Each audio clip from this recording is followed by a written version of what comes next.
The reason it's called micro is it's typically an attempt by economics to ape the physical sciences, to borrow the prestige of physics, where the term micro means something really completely different than it means here. What micro means in economics is dealing with the individual, with the individual level, individual action, the market, prices. Quiet, please. Dealing with demand, supply, production, the oil price thing which is happening somewhere and so on. These things are part of micro. Okay? And macro, which is the other basic course, deals with a larger picture, sort of like inflation, unemployment, business cycles. That's where everybody forecasts. Economists forecast every year and always get it wrong. Forecasts are always way off the beam. That's macro. Micro is in pretty good shape. I think it's basically a sort of a consensus about micro. Macro is pretty screwed up, and for good reasons. At any rate, we're dealing now with sort of the basic economics. The macro is even good macro is essentially based on micro. So it's best to take micro first if you're taking both courses. You can take both, make either sequence. I think this is better to start with this. All right, we deal in economics we don't deal only with numbers and graphs. That's only, as usually happens with in economics, the graphs came in and the numbers came in order to simplify, to present a simple basis of the theory. And what usually happens is everybody got enchanted with the graph. They thought the graphs became an end in themselves, and economists began to lose sight of the actual people and what's going on in the world. So that's been a danger in the higher stratospheric reaches of economic theory. At any rate, what we're dealing with, economics really deals with, is the individual, and starts with a very simple fact, simple basic fact, namely every individual has goals which they're trying to achieve, he or she is trying to achieve. The goal can be a very simple one, like eating a ham sandwich in 1 hour. Simple short-run goal. It can be a much longer goal. Graduating from Poly, or getting a job in electrical engineering, or whatever. There's a whole structure of goals. And in order to achieve these goals, you have to employ resources of some sort. You have to do something. In other words, by having goals of a sort, you're assuming that people can achieve them. At least can take measures, can take steps to buy a ham sandwich, or to find a newspaper, or to buy a hi-fi set, or whatever. Or to graduate from Poly. These things are at least presumably accomplishable. Okay, so, in other words, everybody has an objective, has different objectives in mind, and has an idea of how to arrive at, how to go about it. And that's basically the source of economic theory. Economic theory is a deductive system built on this basic fact, what economists call action. In other words, the fact that people act in the world to accomplish something. And I say the accomplishment can be very short run, it can be very simple, it can be eating a sandwich, or it can be very complex, a whole series of things. It doesn't matter. From the point of view of economics, it doesn't matter what the goals are. That's up to some other discipline to worry about. What we deal with is the fact that people employ resources of different sorts to arrive at goals. Okay, this is an action as you have goals, and you've got resources to try to achieve them. This is also called a means-ends relationship. You have an end or an objective, and you employ different means to try to achieve it.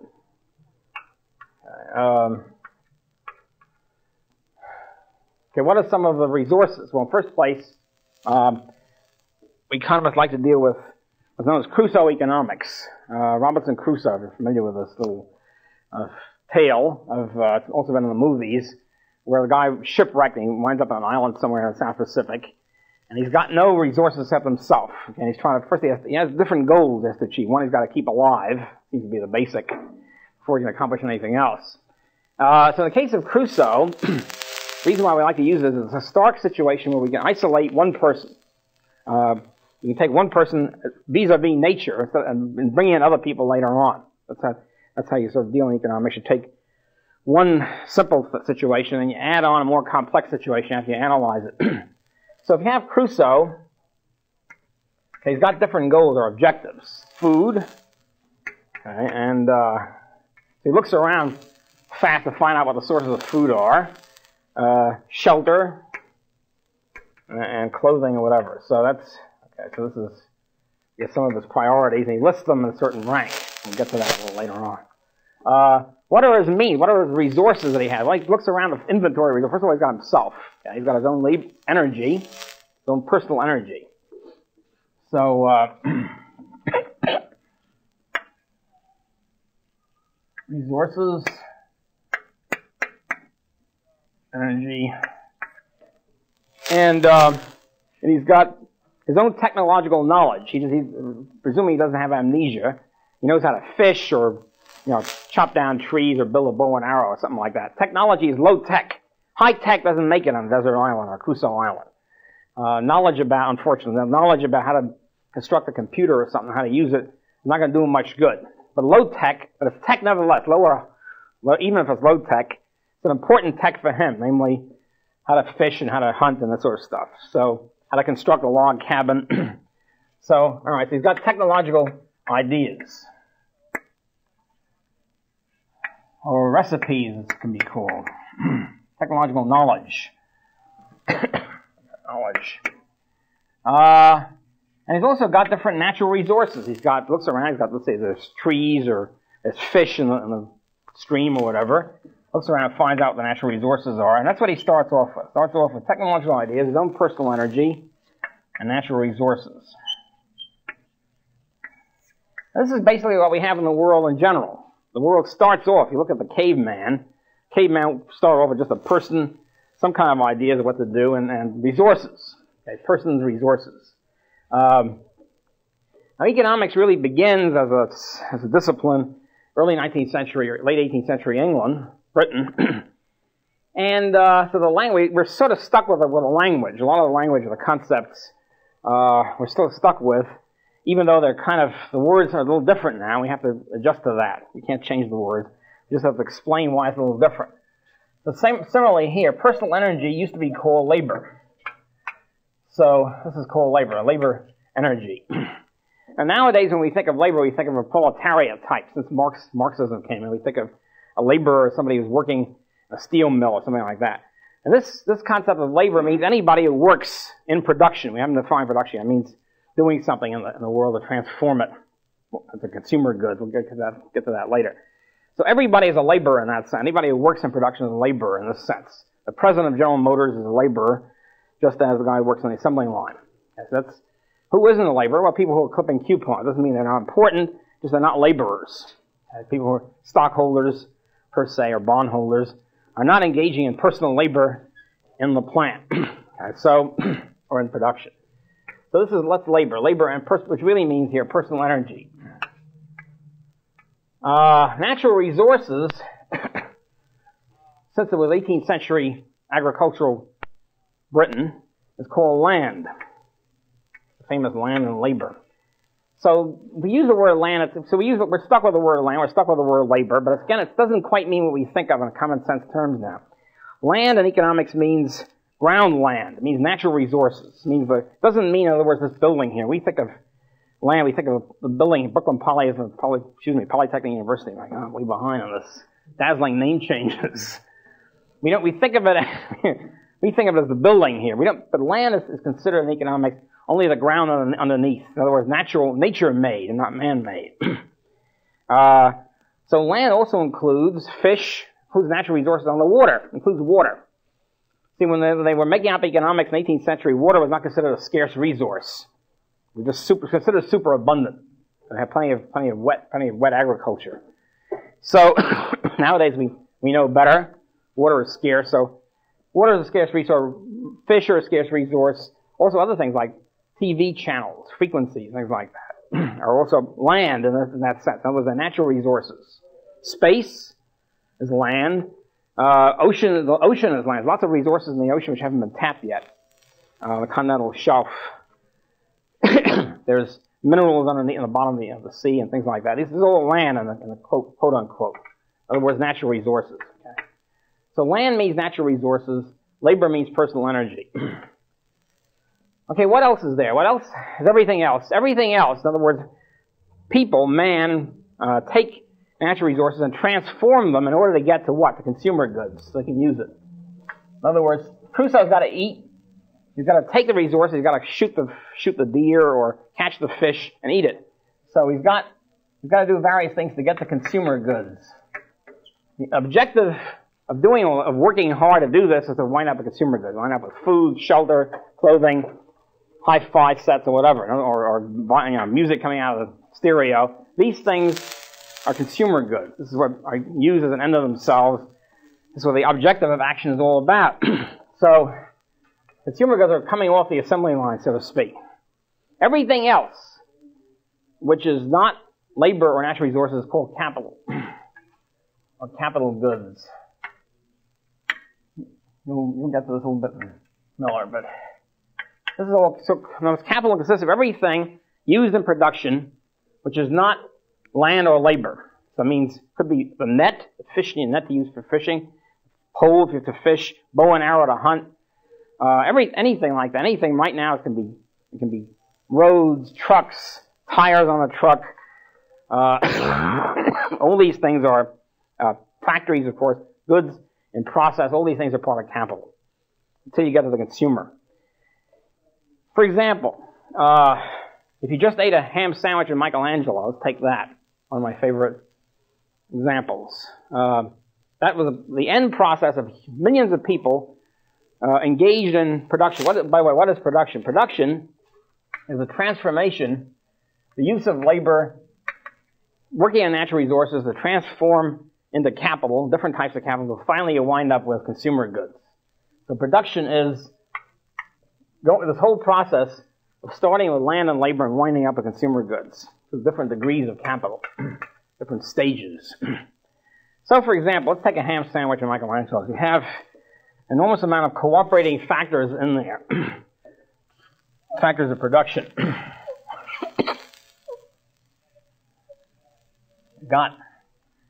Okay. It's a whole production tree, or structure of production, starting with a farmer and mineral miner and so forth, going for about 30 years at least till you get to the ham sandwich. Ham sandwich. Okay, what do you got? You got different ingredients going into it. To produce the ham sandwich, to sell it to the consumer, you got to have the ham, of course. You have to have the bread, the hero, whatever. You have to have, if you have cheese, all right, you have to have cheese, butter, and, tomato. Right, lettuce. Okay, all these things got to be brought together on the retail level. And you have to have workers doing it. You have to have the workers and aprons and counters. Okay? Counters. Yeah, you got to have counters and refrigerator units, all that sort of stuff. And chairs. Somebody's got to produce the chair so you can sit on it. So all these things are... all these things have to be produced. They all have to be combined to get to the one ham sandwich. They have to be produced for many years. You got to have somebody working at. The ham goes back. Let's see. It goes to it's sold by a wholesaler, probably of the Brooklyn Ham Division or whatever, the Brooklyn Armor Ham Unit or something like that. And they get it from a jobber, or it's like Eastern Seaboard. And they get it from Chicago. You get the meat packer. The meat packer gets it from the meat packer. Has to package the meat and have the slaughterhouses. Slaughterhouse gets it from the farmer, raises the pigs. They have to have stockyards. You have to have trucks in every step of the way, and gasoline for the trucks, and tires, and stuff going in, and metal going in, and all sorts of stuff. I mean, on and on and on. This is only for the ham. Okay, you have the pigs have to eat. And they usually eat corn. The corn has to be grown, and on and on and on. With machinery every step of the way, and all this I say is just from one unit. And it takes 30 years. It involves millions of people for one lousy ham sandwich. So it's incredible. And every country in the world probably is involved in this. People growing ebony for pencils in Africa and so forth and so on, which is done because you have to have paper, you have to have pencils to record all this stuff and figure out what's going on. All these things, every step of the way, you have to have land, at least to grow on. You have to have different kinds of capital, and you have to have labor. Okay, and all these things are involved in this in each step of the way, each unit. Somebody's got to put it all together. The interesting thing is it works. At every step of the way, one of the amazing things about the market, the free market economy, is it all works. You don't have to have, for me to get a ham sandwich right today, you don't have to have some world planning board, 8 guys on a planning board sitting around 30 years ago, And so let's see, on January 26th today? 28th? January 28th, 1986, we have to get Rothbard a ham sandwich. Therefore, you got to go raise the pigs. You over there go raise the corn and so forth. We've got to get Rothbard a ham sandwich. Nobody does that. There's no world planning board trying to figure this out. If there were, we'd all be in big trouble. And yet it all works at every step of the way. All these things happen at every step of the way with no shortages and no surpluses. Everything fits together like a lattice work structure. The market economy is like a lattice work, like a spider web, one way to look at sort of derogatory metaphor. It's like a lattice work, like a lace thing. It all fits in. How come it all fits in? There's no magic, there's no planning board that fits it all, and the market itself does it. And really what microeconomics is to study how the thing works, and what happens when the government intervenes in the process and screws everything up. That's basically what microeconomics is all about. Excuse me. Okay, the big factor here, which is true both in Crusoe and for us, okay, the big factor is this. We contrast the world, whether we're talking about the caveman or Crusoe or right now, with what I call the Garden of Eden model. Now, some people believe, some of us believe that mankind used to be in the Garden of Eden and was then kicked out for various transgressions. Whether it's true or not, it's an interesting model to look at. In the Garden of Eden, everybody gets unlimited, satisfies his or her wants in unlimited fashion, with no work, no nothing. You snap your fingers and Pepsi is trickling down your throat, right? Nobody has to work at it, nobody has to produce it. Why is that? Because there's no scarcity. There's no scarcity. If there's no scarcity, you don't need private property, you don't need labor, you don't have to work. That's it. Unfortunately, we were kicked out of the Garden of Eden, if it ever existed. And so in the world as it exists, in human history, there's tremendous scarcity. You don't have unlimited abundance of all factors of production, of all goods. The Garden of Eden model is unlimited abundance of all desired for goods. If somebody wants to hear a symphony, they snap their fingers and get it right there. And we haven't got that. We have to have somebody working to produce it. And so we have the ever-present fact of scarcity. Scarcity meaning scarcity of resources relative to the goals that we've got to try to accomplish. Scarcity of resources. Scarcity, we'll see in a minute what the resources are. Obviously, the scarcity of land, labor, and capital. One thing. It's all scarce. Scarce in the sense that we'd like to have more of it. If we had more of it, we could produce more, consume more. We can have higher standards of living. If we had no scarcity, if everything was super abundant, then we wouldn't have to work, we wouldn't have to worry about anything, we just have Pepsi trickling down our throat, just like that, or whatever equivalent. Okay. What happens is, the caveman has everything is extremely scarce. They're in bad shape. Crusoe is in bad shape. Everything is very scarce. He's going to die tomorrow if he doesn't get food immediately. We're in better shape. We have less scarcity than we had in the human races. The progress of the human race, the progress of civilization, is essentially the alleviating of scarcity. Scarcity is still there, just there's a lot less of it. A lot further from the brink than Crusoe was or the caveman was. We got a lot more fat, so to speak. Got a higher living standard. So the progress of the human race is essentially the progressive diminution or alleviation of scarcity. Scarcity is still there, but there's just a lot less of it.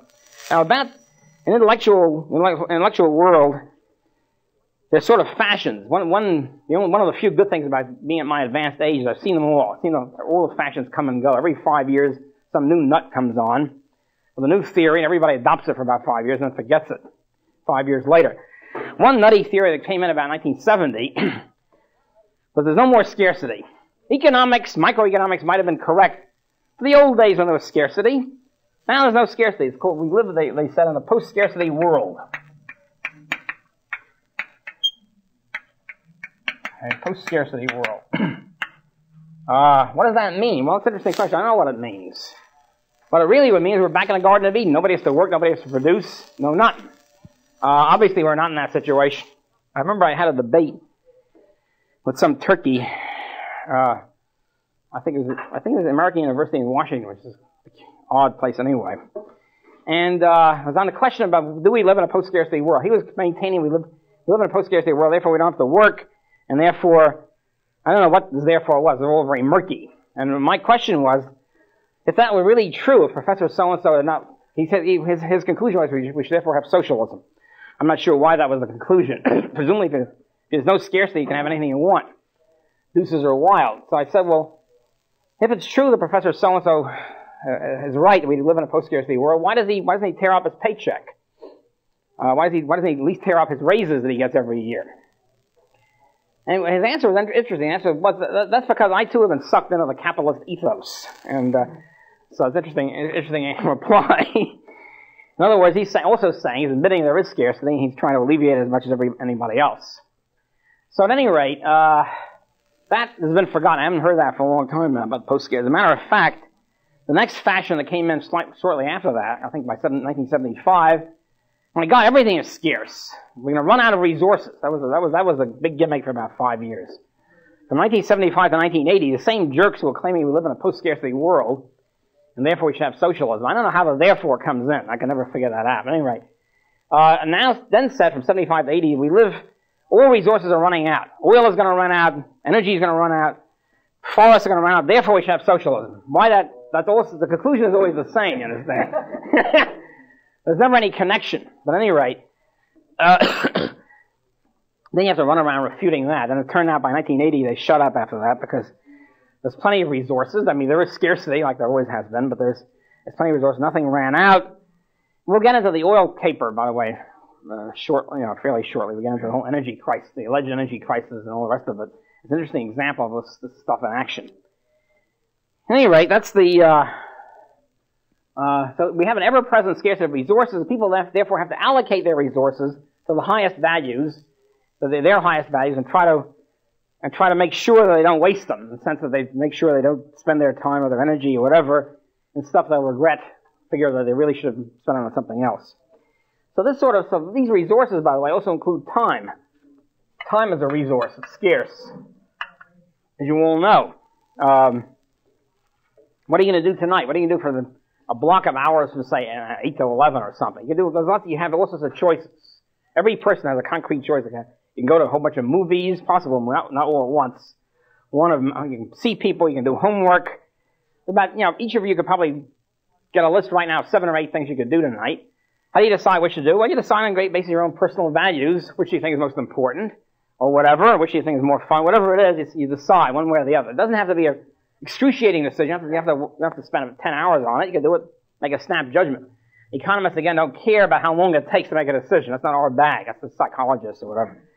What we're interested in is the fact everybody's got scarce resources. Everybody's got goals they're trying to achieve, scarce time, scarce money, scarce labor, scarce capital, whatever. And they're trying to allocate as best they can to have the best possible advantage. If you pick a movie, a certain movie X, and you go to that, it turns out it was a bummer, then you figure, damn it, I've wasted time and money. You wasted the money going to it, and you also wasted the time. You could have gone to something else. You could have done something else. So you're looking back, you figured you took a loss, a psychic loss on it. Okay? The other half, it was a good movie, you figured it's a psychic gain. You benefited from this. It was good stuff. So you're looking, everybody looks at it prospectively, tries to do the best he can, or she can. Looking back, you say, well, gee, that was good, or it was a bad action, or a good action. It was too costly, or it was a loser. And you figure out the next time you won't go to this director, a movie with this director in it, a movie with this particular actor in it, because often the same actor usually appears in the same kind of movies. So you learn from experience, hopefully, and you do better next time, at least presumably do better next time. Okay, that's enough for today. Miller, and you'll get the syllabus. And I hope we'll get a bigger room out of this thing. No, I don't know. Talking about Crusoe and also about life in general, I'm shifting back and forth between them. We have personal energy,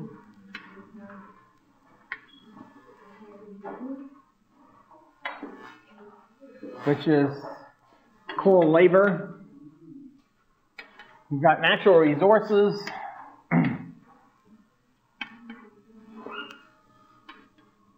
called land, and everything else which are called capital goods. Everything else which transforms, where labor works on natural resources, transforms them, finally getting to consumer goods. So this is capital goods, or capital.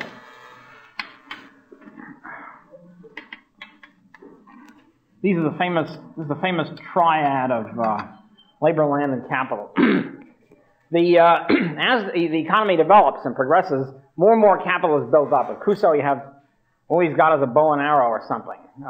But we've got an enormous amount of capital equipment, factories, raw material, mines, roads, tires, everything else. designed to take natural resources and transform them, move them over vast spaces, and finally get to the consumers and sell them consumer goods. So that's how the whole economy is oriented. Another thing about human action in general, about Crusoe and about life in general, is that it takes time. Everything takes time. Some things take less time. Others take more time. And everybody prefers having stuff now than waiting for it. So anybody has a choice of, aside from price changes, assume prices remain about the same. You get $1 million. Somebody says, I'll either give you $1 million now or 10 years from now. What are you going to pick? Obviously, you'll pick now. So this is called a time preference. People prefer getting stuff, achieving their goals earlier than later.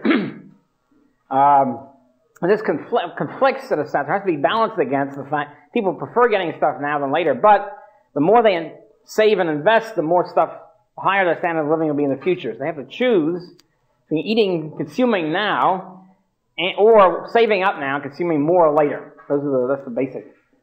We'll get to that more later on. But anyway, these are the things take time, and also the time preference. Action takes time. And also, action is risky. There's uncertainty of the world. And the function of the entrepreneur is to meet that uncertainty, to bear the risk of uncertainty. So Crusoe is an entrepreneur. Since he hopes he can catch fish, or he hopes he can build a cabin, things like that.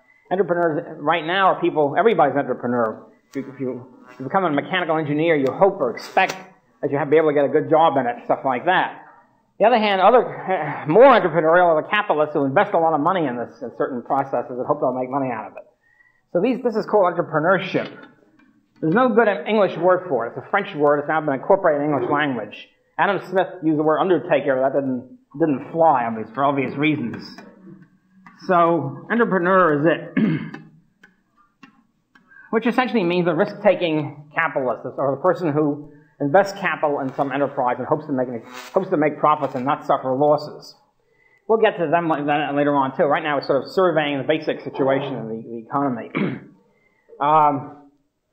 To everybody, Crusoe and us have goals which we want to meet and which we prioritize. It's a terrible word, anyway.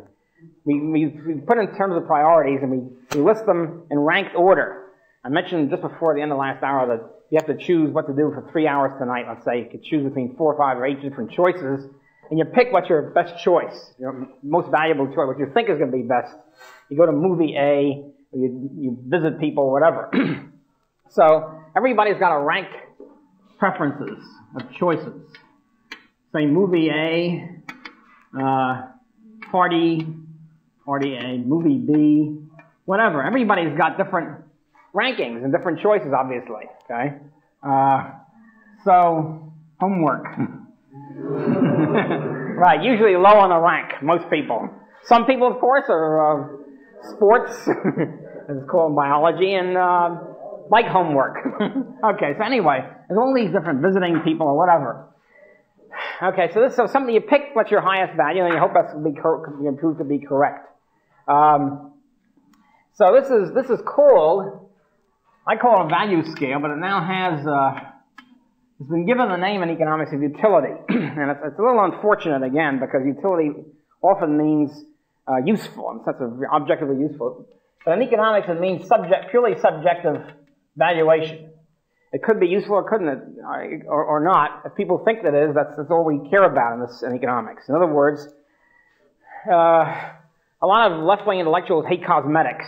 They think it's evil thing for a lot of women to use cosmetics. Well, most women don't agree with it, so they like cosmetics. And their value scale, cosmetics rank pretty high. Okay, so this is purely subjective. It's to the preferences or valuations of each individual. And there's the utility scale, which is a ranked order. Now, the thing about utility scales is that they're ordinal, they're ranking. Unfortunately, this is my first big disagreement with every textbook that I know of. The textbooks will give lip service to this. They'll say, yes, it's ordinal. All of a sudden, they start talking about utils. There's utils. This is 3 utils. That's 2 utils. Util being a unit of utility. Okay? and they add it up and they multiply it. There's no util. There's no such thing as a util. Who's ever seen a util? It's absurd. If you want to choose between going to movie A and movie B, you don't say to yourself, let's see, I value this at 8 utils, right? So forget it. Forget util. It's my first injunction. It's a purely ordinal ranking order. The mathematics often called lexicographic. In other words, it's like, instead of saying, we could say we rank it 1, 2, 3, 4, but it should be ranked as lexicographically. In other words, A, B, C, D. See, the use of the number sucks economists into thinking you can do something. We can add, subtract. If you use A and B and C, nobody would say C is twice B. Okay? So this is, anyway, this is unfortunate. One of these, the sociological phenomenon here which we're dealing with. So there's no such thing as util. It's strictly ordinal. It's strictly ranking, a rank order. Okay, so this is, we'll now get to the first important law of economics. All the laws of economics, I want to say one thing, they're qualitative and not quantitative. See, one of the problems with economists is they take a qualitative science, which is really what this is, and try to convert it to being quantitative because they can predict precisely what's going to happen. They can't do that. The predictions are always wrong. When they make quantitative predictions, they always flop. And what they do is they keep flopping. They keep saying, well, we have to change the model. We missed out on X, Y, Z. And they change it and they still flop. This has been going on now for 20 years. Some economists are beginning to realize, it's also customers of economists, people who buy forecasts, like corporations and so forth, beginning to realize this whole thing is a scam. And beginning to realize, there's something up here. Anyway, one of the reasons why the customers of economic forecasters haven't turned on them before this is, again, an important economic lesson here, is because it's a tax write-off. You see, it's considered a legitimate expense to hire economists. Everybody hires economists will tell you what the unemployment rate's going to be next year. And if it's a lousy unemployment rate, so what? You've hired a top economist. Everybody else missed the forecast. And your expenses can be written off as a legitimate tax write-off of one sort or another. Anyway, but they're catching on in any case. So we have a qualitative discipline. There are laws about tendency and direction, not about quantitative. There are only hunches about quantitative. Okay, so let's get back to Crusoe. We're going to make a couple of simplifying assumptions here. He's got a bunch of logs. He's chopped down a bunch of logs and he has it. And we're going to assume that one log or one set of logs can be used for each of 3 or 4 different uses. Okay? Which they can. We're going to assume it's about the same amount. So you can take these logs and say, okay, what's my first priority? He's got an ordinal value scale, ordinal utility scale. Well, his top priority is food for tonight, to make the logs for a fire to cook tonight's meat. Okay? Do you have a question or a point? Okay. Fire for tonight seems to be a top priority. I think in the case of Crusoe, we can come to much more agreement than we would about which movie to go to. He's down to basics here. Down to survival. Okay, so it's fire for the night. That's the first priority. Second priority might be fire for tomorrow night, to keep it for tomorrow. Okay, so you just have to, well, why not? Okay. He's got a chair with him. If you bring your own chair, I can't cancel it. It's only when the number of people is more than the number of chairs. Okay, third priority, let's say, is building building a shelter. Okay, building a cabin, or building an extension of a cabin, whatever. Well, okay, we're building an extension. Who knows? His fourth priority might be setting a perimeter of logs around the little camp so wolves won't come in or whatever. So you have a perimeter. And fifth priority is building a boardwalk down to the beach. What the hell? I mean, obviously a real luxury item. His toes won't be full of sand. I don't know if you saw there was a Crusoe-type picture called a movie called Swiss Family Robinson, 40 years ago. And they had this thing. They started off with nothing, and after 2 years there, they got boardwalks, they got a whole bunch of capital. Yeah, right. Boardwalk. Okay. I'm not sure they've got VCRs yet. Anyway, that's all right. So now he has these logs. Assume one log or one set of logs can perform each of these different functions.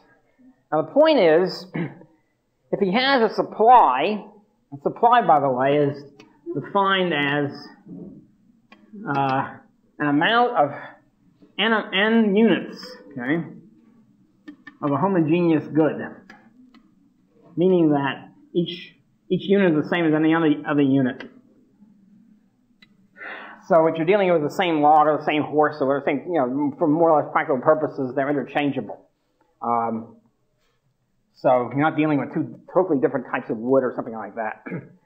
So it supplies n units of a homogeneous good. If he's got one log, that's all he's got, or one unit, now we know he will satisfy the top priority and let the others go by the board. He will not satisfy priority 3 and forget about 1. Okay? In other words, he will pick his highest priority. If he has 2 logs, he'll pick his first 2 priorities, and so forth.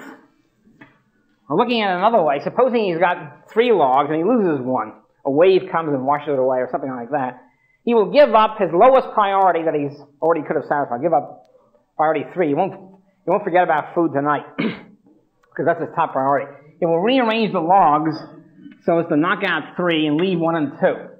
If, on the other hand, he's got 5 logs and he loses 1, he'll give up the boardwalk. He's not going to give up the really tough stuff. So in other words, what do we deduce from this?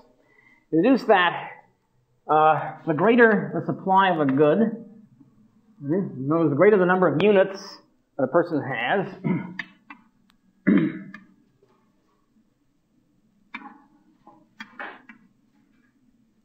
the lower the value of the ranking of each unit. Read this. Lower the value of each unit. So,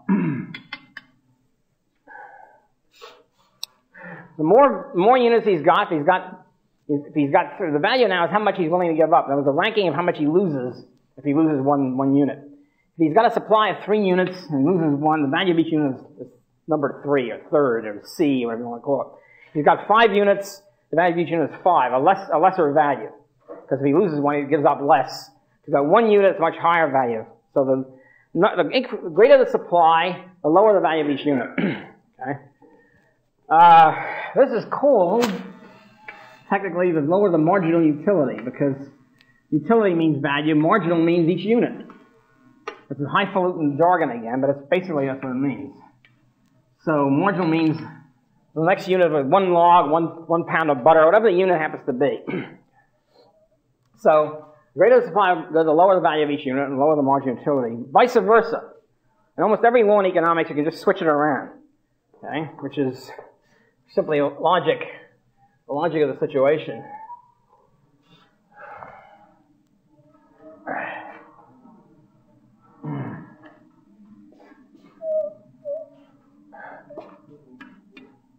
The lower the supply of a good,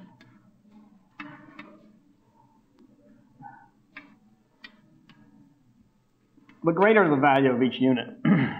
That's saying the same thing, you see. The other side of the coin. This is economics. What economics really is just simple spelling out the logic of action. Greater the value of each unit. All right. So this is called, there's a name for this, the law of diminishing marginal utility. All right. Fancy name for it.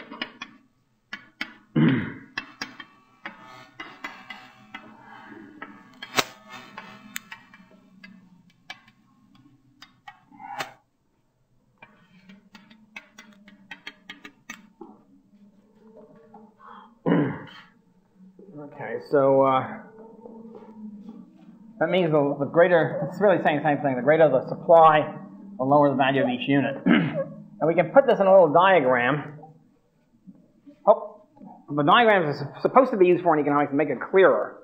Unfortunately, in most cases, they're used to make it more complicated. Anyway, if you put marginal utility or value of each unit on the y-axis, and all economic diagrams in microeconomics, the y-axis has either marginal utility or price or something like that. The x-axis is quantity of whatever. Okay, in this case, we have quantity of a good. This is 0 for both. And so what they're saying is, as you increase the quantity of units, 1, 2, 3, 4, whatever, the marginal utility keeps dropping. And we don't know what the height is because it's ordinal. Okay, but we simply say, probably even shouldn't connect the dots. But anyway, we know it's falling. Okay, so that's so that means that if you just see, obviously, the greater number of units, the lower the value of each unit. The lesser number of units, the greater the value of each unit. So this is supposed to be a way of showing this. Pay no attention to the actual distances or things like that because of this point. Okay. All right.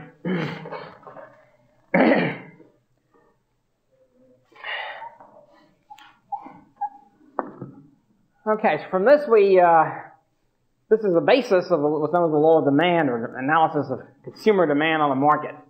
How much will people pay for products? Obviously, if you have one chess set, you're not going to pay as much for a second one, presumably, given the kind of chess set.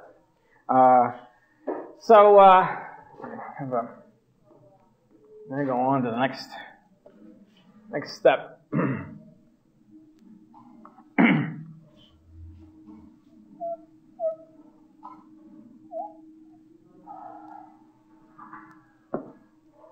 The next question is how much the law of demand, which is based on law of diminishing marginal utility, is tries to figure out what consumer behavior, how much people will spend on how much people buy different goods, given their different prices.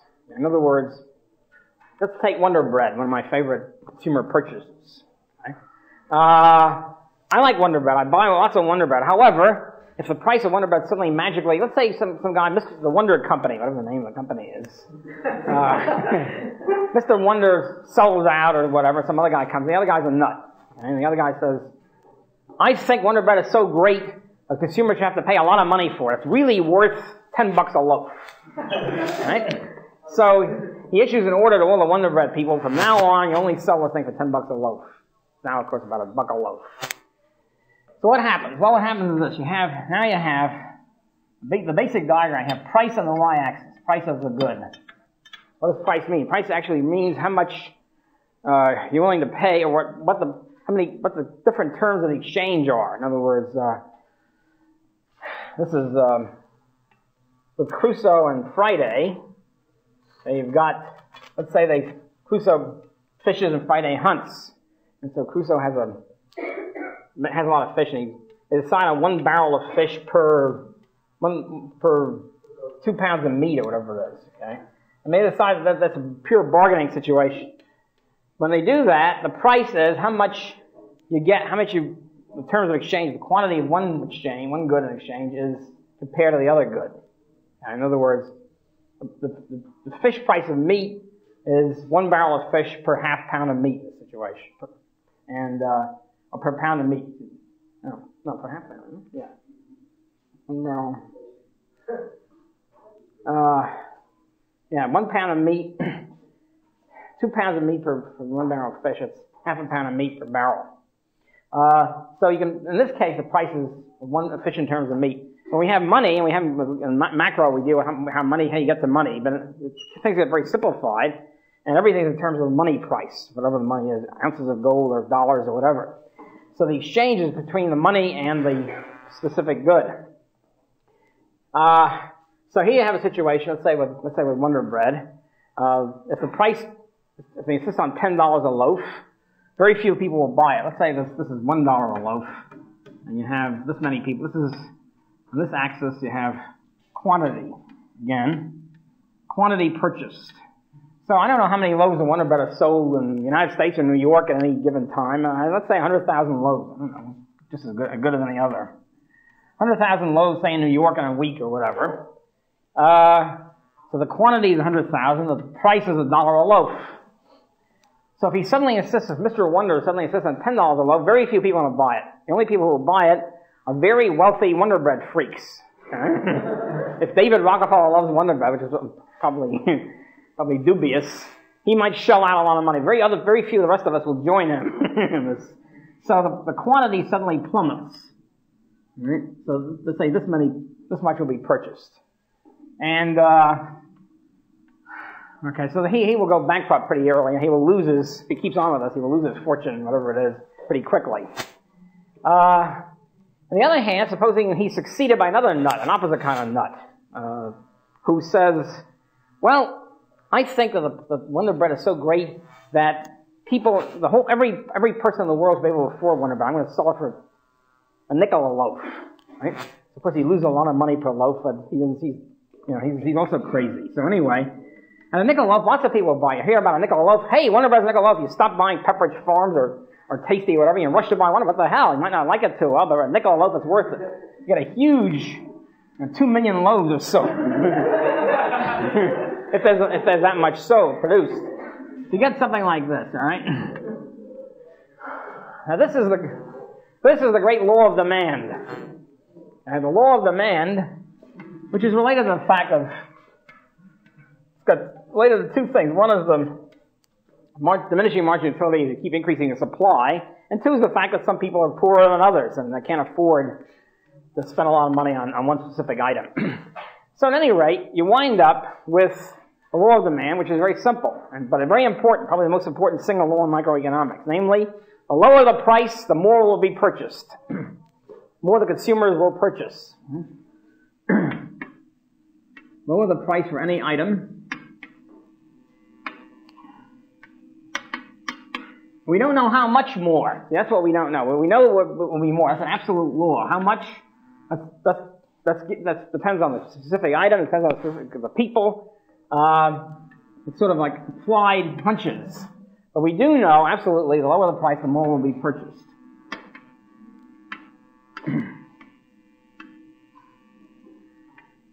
And of course, this is called a falling demand curve. We also know, again, conversely, there's always the other side of the coin. The higher the price, the less will be purchased. Saying the same thing.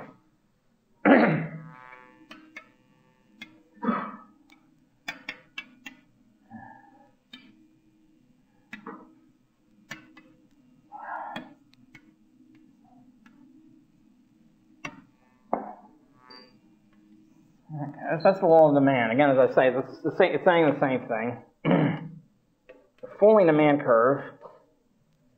And we don't know the shape. As a matter of fact, there are fashions in economics, like everything else. And originally, before, say, I guess the demand curves came in about 1920 or something like that. Yeah? Why is that called falling demand curve? It's falling to the right, that's all. I mean, as you look at it from left to right, right? Most of us do. We read from left to right. It's falling. Huh? What? No, it's not rising. There you've hit it. You've now hit the key problem in microeconomics, which I tell students all the time is a key problem every year, and they always get it, half of you usually get it wrong on exams. Namely, the key difference between quantity demanded and the demand curve. The demand curve is the whole curve. Okay? The demand curve is a locus of, given the price, how much will be purchased. Given a high price, given a medium price, low price, and you map out, it depends on the subjective desire. You don't know exactly what it is, because it's in the heads of every person. But you do know that the lower the price, the more will be demanded. Okay? So this gives you a demand curve. So that means if you go down the curve, the price is lower, there'll be higher quantity demanded. Okay, but the curve as a whole is falling. And the demand curve as a whole is the structure. Depends on what people think of Wonder Bread, basically, how much income they've got, and what the price and what they think of Wonder Bread, and competing products. What's going on with competing products with Pepperidge Farm bread or Tasty bread or rolls or whatever. So all these things are competing with Wonder Bread. So this determines the demand curve in accordance with the subjective value scales, utility scales of the people. Once given this gives you the whole demand curve. And I'll get into this a little bit later, because the point is, you must never confuse the quantity demanded at each point, which is what, say, this is. Right? In other words, at 50 cents a loaf, 200,000 loaves will be demanded, let's say. Okay? That's the quantity demanded at each point. You never confuse that with the entire demand curve, which is the locus of all quantities demanded at every point, at every price. Okay? I should say at each price. Quantity demanded at any given price. All right. You never confuse the quantity demanded at any given price with the demand curve as a whole. Now the point is that a demand curve as a whole cannot change if price changes. It's a key. The reason it can't change, in other words, a falling price will not increase the demand curve, ever. Can't, because the demand curve is defined as response to prices, price changes, all right? The one thing which cannot increase the demand curve is a falling price. The one thing which can't lower the demand curve is a rising price, because the whole shape of the demand curve has already been incorporated in the definition of the demand curve, the whole shape of this thing, all the responses to price. So the one thing which can't change the price of the curve as a whole is changes in price. And I'll explain this more in greater detail as we go along. You'll still get it wrong on the test. But anyway, this is like a law of students, okay, over the years. Every economics professor has had the same reaction to it, but I'll tell you anyway, because once in a while somebody gets it right. All right, so this is from 1920 or so when the demand curve starts until about 1940-45, it was always the same shape in the textbooks. The shape was of the demand curve. Remember, we don't know the shape. All we know is that it's falling. Price on the y-axis, quantity on the x-axis. The shape was this. The shape was known in mathematics as a rectangular hyperbola. In other words, the area under the curve was the same at every point. This means that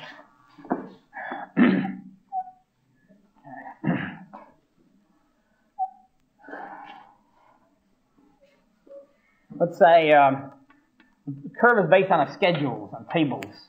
Price, quantity, purchase. If the price is $10 a loaf, let's say they sell 1,000 loaves. The total revenue taken in by the not the net profit. Total revenue taken in by the retail stores is price times quantity. Okay? Obviously, if you charge $10 a loaf and you sell 1,000 loaves, you're taking in $10,000. That's total revenue equals price times quantity. Key point. If the price goes down to $5, let's say they sell 20,000 loaves, and the total revenue goes up to 100,000, and so forth. But the way the textbooks used to draw the curves is that the area always remained the same. In other words, the total was always 10,000 or whatever, 100,000, whatever. It was adjusted in such a way that the area was always the same. That's the definition of rectangular hyperbola. Finally, by 1943, George Stigler, later won a Nobel Prize, a young professor, wrote a textbook called The Theory of Price. He said, there's no evidence for this. Why do they draw the curves that way? What is this nonsense? And so he started drawing it as a straight line. Which at least doesn't commit you to thinking that the area is the same. Okay? There's no evidence for a straight line either. And so sometimes, I think McCloskey's latest book on applied price theory is sort of a maverick type. He draws the lines as wavy. Well, it could be wavy. It's easier to make it. I still prefer the straight line, provided that you hold it in your head at all times. It's purely convenience. Doesn't mean a damn thing. Unfortunately, most economists don't hold that in their head. By the time they get to chapter 8 or something, they're saying this thing is deeply significant. They start talking about tangencies, as you'll see when you go along, and draw all sorts of crazy conclusions based on tangencies which don't exist because there ain't no straight lines. But at any rate, straight lines are at least easy to cope with, and at least doesn't assume you have the area remains. There's no reason for the area remains the same. There's no reason why consumers always spend the same amount of money, regardless of price. So, we'll get back to that too. What happens? The total spending becomes a key thing, a property of the demand curve, the only really important property of the demand curve. At any rate, we now have demand curves of straight lines. And the next thing is dealing with supply. All right, we now have the demand curve, which we know is falling, although we don't know exactly how much. And we have supply. What's supply? Supply, despite the textbooks, as you see in this thing, when I disagree with the textbook, I'm always right. Key axiom of the course. Supply is vertical. In other words, supply of everything is how much there's around right now. How many loaves of Wonder Bread are around at the stores today? Let's say 100,000. Okay? So you have, in other words, at any given time, the supply is a fixed amount. It changes over time. Sure, they'll produce more next week or something, or less. But the point is, at any given time, and the demand curve, after all, is a freeze frame situation. It's how much at any given time, how much will be purchased at any given price by consumers. Similarly, the supply curve should be a fixed freeze frame. It's at any given day, how much is out there. So the supply curve is vertical. Okay? And the Right now, by the way, by knowing about the falling demand curve, you right now know more economics than most of the people in the country. You're already, after 1 week, less than a week, you're already very savvy. You know more than the jerks who run the subway system, for example. I'll tell you that right now. The way most people who run utilities, particularly, subways, railroads, whatever, they assume that the demand curve is vertical. The implicit is that they don't think about the demand curve, but they implicitly assume the demand curve is vertical. Huh? And which means that people apparently will essentially kick in to buy the same amount of stuff regardless of what the price is. There's no falling demand curve. There's no problem about the demand curve going that way. So, for example, every year or so, they keep raising the subway fare. And because they got a deficit. Of course they have a deficit. Government always has a deficit. It's almost by definition. Government's always screwed up. Okay, but anyway, they got a deficit. How do we cure a deficit? We raise the fare. Why not? If you're suffering from a certain deficit, you figure out you can balance the budget. If you take in whatever, if you raise the price by 20% and you keep the same number of fares, then you'll balance the budget. So they raise the price by 20%, and by God, next year they find out there's a falling off of the number of rides, of fares. So the deficit never gets cured. And they're always startled at this. How come why did the number of fares go down? Why aren't people riding the subway as much as they used to? Gee, I don't know, maybe it's because it's crummy, but it's always crummy. It's not the answer, it's because the fare went up. Okay?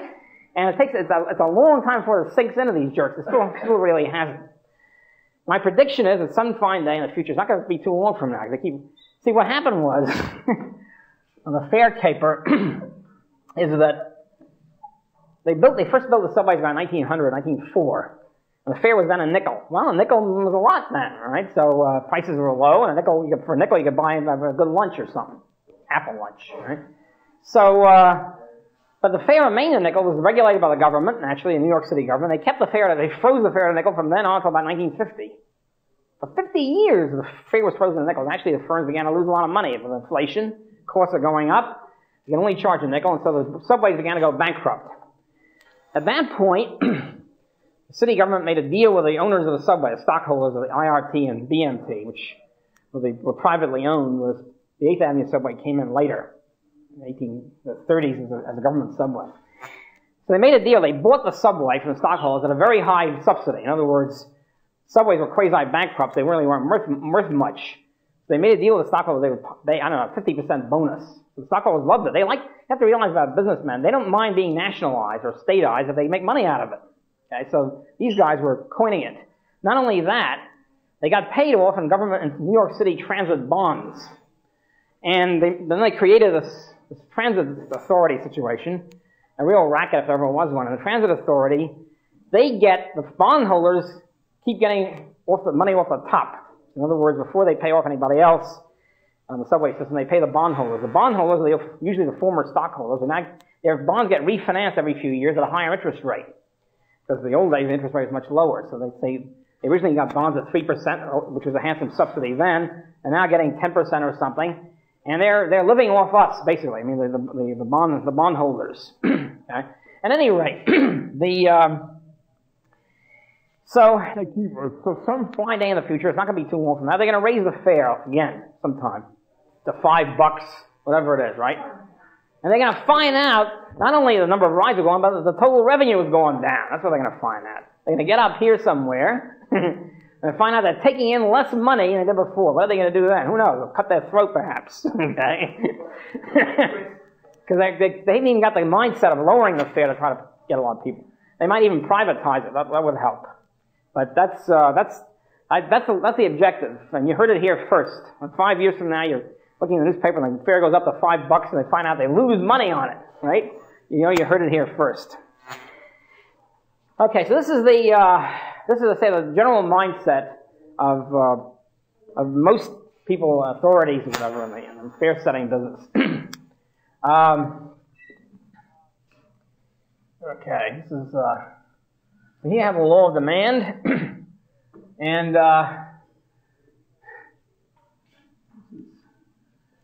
the property of as you can see, it makes a big difference to businessmen. What happens to total revenue? Because we know now it's not necessarily, it's not going to be the same. It can change. What happens to total revenue becomes a key thing, because businessmen are trying to make profits and avoid losses. Total revenue, okay, price times quantity is total revenue. And total revenue minus total cost, which we'll get to later on in the course, will give you the profit or loss. In other words, if this is positive, if total revenue is $100,000, that means you take in $100,000 and you pay out $80,000, then your profit is $20,000, right? It's a plus. If, on the other hand, your total revenue is $100,000, you paid out $120,000, then you're in bad shape. Then you have a loss of $20,000. Okay? So you have to do something fairly rapidly to get out of this. So businessmen are extremely interested in total revenue, which I say we're now concentrating on. We'll get later in the term of the cost question. And so this becomes very important. And what happens if the price changes, say it's raised, whatever the thing is, whatever the good is, you raise the price from here to here, what happens to total revenue? Okay?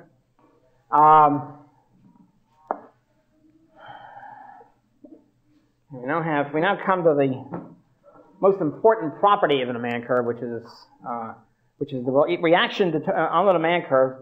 As you change the price, what happens to total revenue? In other words, how does quantity react compared to price? Okay, this is the end of this hour. I think what I'm going to do is since we didn't have more chairs than number of people, more people in chairs. We're just about even. There's a sort of a modified protest. I will cancel the second hour. Say the hell with it, and hope the next Thursday we'll have a decent room. The Tuesday room isn't so bad, or the Thursday room, although I'm trying to change that too. The Thursday room is abominable. Okay, so I'm going to cancel an hour or two, and you've got the syllabus and got the readings, etc. That's it.